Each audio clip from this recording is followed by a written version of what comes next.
नमस्कार, मैं Uday Shankar. News bioscope में आप सबों का स्वागत है। बात करेंगे झारखंड की।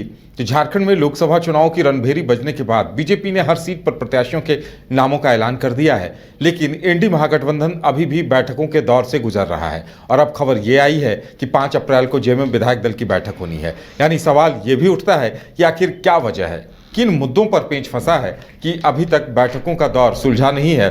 क्या आखिर कहां कहां पेंच उलझा है और ऐसे कौन से बिंदु हैं कि जिन्हें दोनों पार्टियां मिलकर सुलझा नहीं पा रही कि ये मामला लगातार लंबा खिंचता हुआ दिखाई दे रहा है। ज्यादा जानकारी के लिए इस वक्त हमारे साथ हमारे सहयोगी मदन है। मदन, अगर देखा जाए तो आखिर पेंच कहां फंस रहा है? क्योंकि देखिए, हफ्ते भर से इंतजार हो रहा है। कांग्रेस ने 3 सीटों पर नामों की घोषणा कर दी, लेकिन फर्स्ट फेज में जहां चुनाव होना है, पलामू और चाईबासा को लेकर कांग्रेस चुप्पी साध गई। जेएमएम की तरफ से भी एक भी सीट की घोषणा नहीं हुई है। तो क्या बात है, आखिर कहां पेंच फंसा हुआ है, किन सीटों पर?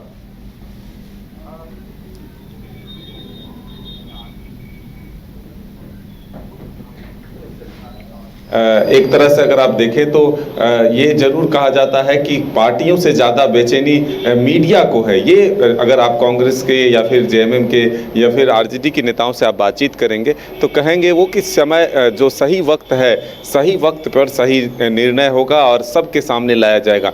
यानी कि जब कल दिल्ली से बैठक के बाद और जब कई नेताओं को कांग्रेस में शामिल कराने के बाद जब प्रदेश अध्यक्ष राजेश ठाकुर रांची एयरपोर्ट पहुँचे थे, तब उनसे हमने बातचीत किया और तब उन्होंने कहा कि हम चुनाव आयोग के जो तिथि घोषित किए गए हैं उसके आधार पर जो फेज वाइज चुनाव होने हैं, ऐसे में हम जो चौथा चरण है, 5वां चरण है, 6ठा चरण है, 7वां चरण है, तो ऐसे में जिस चरण में जिस क्षेत्र का चुनाव आता है वैसे अपने उम्मीदवारों के नाम की घोषणा हम करेंगे। कोई देरी नहीं हुई है। बीजेपी ने बहुत जल्दबाजी दिखाया और बीजेपी को इसका खामियाजा भुगतना पड़ रहा है कि उम्मीदवार के नाम बदलने पड़ रहे हैं। अब निशाना जो है वो लोग बीजेपी पर साध रहे हैं। लेकिन अब एक बड़ी खबर आई है कि जेएमएम कोटे से जो ये लगातार बातें कही जा रही थी कि कांग्रेस पहले अपने उम्मीदवारों के नाम की घोषणा कर दे, उसके अगले दिन जेएमएम अपने उम्मीदवार के नाम की घोषणा कर देगी। लेकिन देखिए, मामला यहाँ फंसता हुआ नजर आ रहा है कि सबसे ज़्यादा दावेदारी जो है 2 सीटों पर आरजेडी ने कर दिया है। हालांकि जो इंडिया गठबंधन का फॉर्मूला तय हुआ था उसमें 7 सीट पर कांग्रेस, 5 सीट पर जेएमएम और 1 सीट पर वामदल और 1 सीट पर आरजेडी, यानी कि पलामू या चतरा में से कोई एक सीट जो है वो आरजेडी को मिलना था और तमाम जो सीटें थी वो वामदल, एक कोडरमा से और फिर जेएमएम और कांग्रेस ने अपने हिस्से में बांटा था। लेकिन यहाँ जो दावेदारी है वो आरजेडी ने 2 सीटों पर कर दिया। पहला फार्मूला यहाँ बिगड़ा है।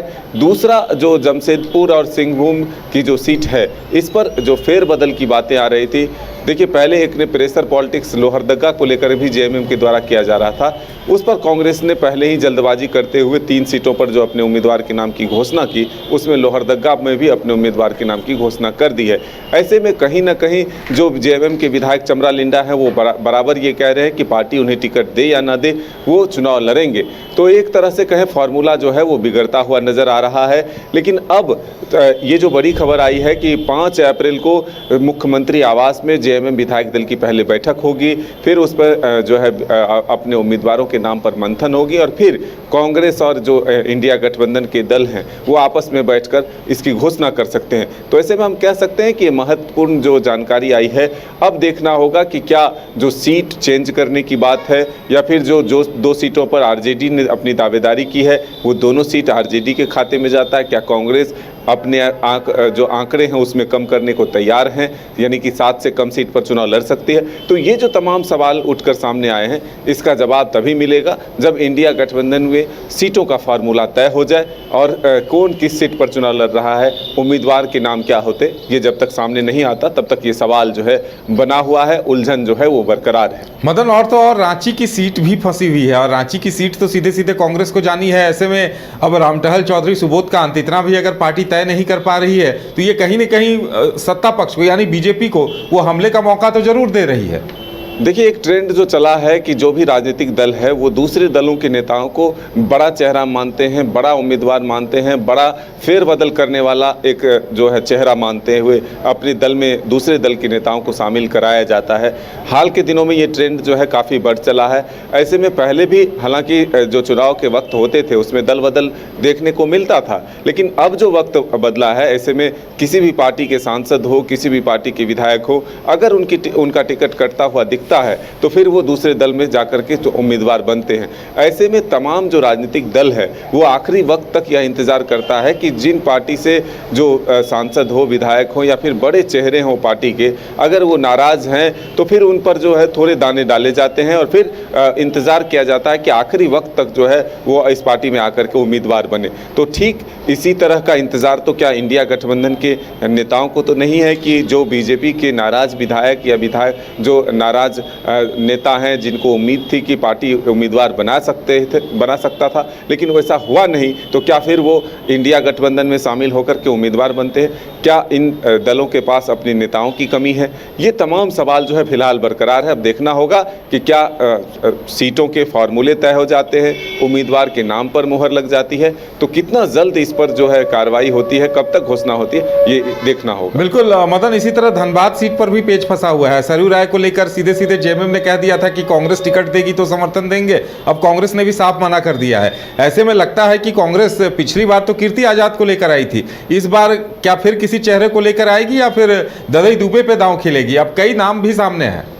देखिए, एक ट्रेंड और चला है चुनाव में, एक नए चेहरे के शामिल होने से युवाओं का जो एक आंदोलन चला, उसके बाद स्थानीयता का एक जो है हवा चला है। स्थानीयता की जो है एक ये कोशिश की जा रही है कि जो झारखंड में लोकसभा चुनाव में उम्मीदवार बने वो स्थानीय हो।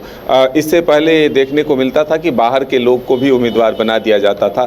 धनबाद में आपने ठीक कहा कि कीर्ति आज़ाद को पिछली बार चुनाव के आखिरी वक्त में उतारा गया और वो वहाँ से चुनाव हार गए थे। लेकिन अब जो नए ट्रेंड हैं उसमें जेएमएम हो या फिर बीजेपी हो, ये तमाम दल जो हैं वो ये कोशिश कर रहे हैं कि स्थानीय को उम्मीदवार बनाया जाए।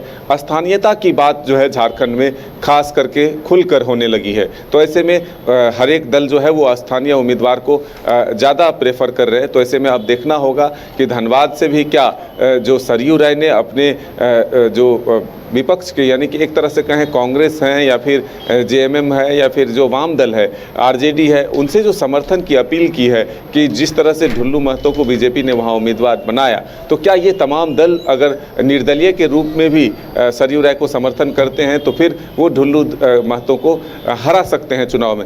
लेकिन ऐसा स्पष्ट रूप से दिख नहीं रहा, क्योंकि कल ही जब कांग्रेस के प्रदेश अध्यक्ष राजेश ठाकुर दिल्ली से लौटे थे तब हमने उनसे ये सवाल किया था कि आखिर सरयू राय को उनका समर्थन मिलेगा।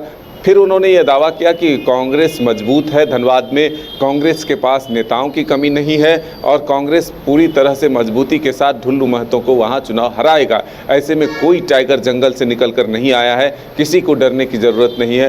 कांग्रेस में नेताओं की वहां कमी नहीं है। तो सीधे तौर पर सरयू राय को समर्थन देने से एक तरह से इनकार का जो है संकेत मिला और कांग्रेस वहाँ से चुनाव लड़ेगी। अब देखना होगा कि सरयू राय क्या कांग्रेस में शामिल होकर चुनाव लड़ते हैं या फिर बाहर से मजबूरन अगर कोई मजबूत दावेदार नहीं मिलता है कांग्रेस या फिर आरजेडी या फिर जेएमएम को, तो फिर कोई सरयू राय को क्या एक खुली समर्थन जो है इन तमाम दलों के द्वारा मिलता है या नहीं, इसके लिए इंतजार करना होगा। चलिए मदन, हमारे साथ जुड़ने के लिए और तमाम जानकारी देने के लिए आपका बहुत बहुत धन्यवाद। तो अब स्पष्ट है तस्वीर कि 5 तारीख को जब जेएमएम की बैठक होगी और उसके बाद 6 को कांग्रेस की बैठक होगी तभी फैसला हो पाएगा। लेकिन कहीं न कहीं ये लग रहा है कि मामला पहले आप को लेकर फंसा हुआ है।